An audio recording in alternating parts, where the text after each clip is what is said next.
Coronavirus. Oui, la France a tardé à prendre les nécessaires mesures de contrôle aux aéroports.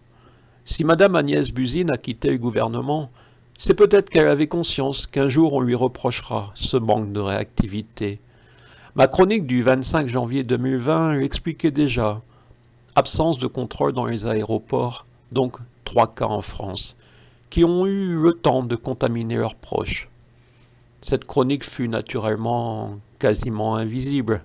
Je vous la remets en intégralité. Finalement, ce que nous vivons est une suite logique. Depuis, je ne m'étais pas exprimé sur ce sujet.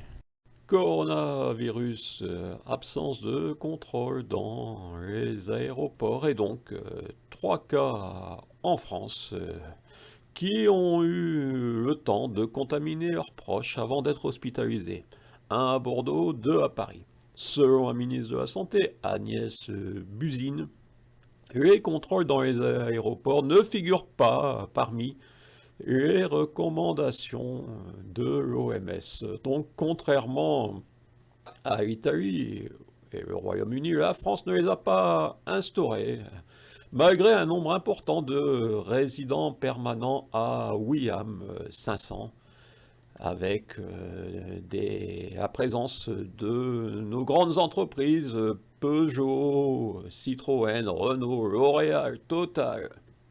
La Chine a confiné les habitants autour de Wuhan, 40 millions d'habitants en quarantaine. Les médias notent que des expatriés français ont réussi à s'échapper en prenant des petites routes, comme s'il s'agissait d'un exploit.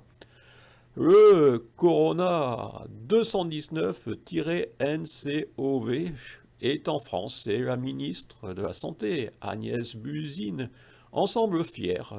Nous avons aujourd'hui les premiers cas européens, probablement parce que nous avons mis au point le test très rapidement et que nous sommes capables de les identifier. Oui, mais pas aux aéroports. Nous vivons une époque en marche.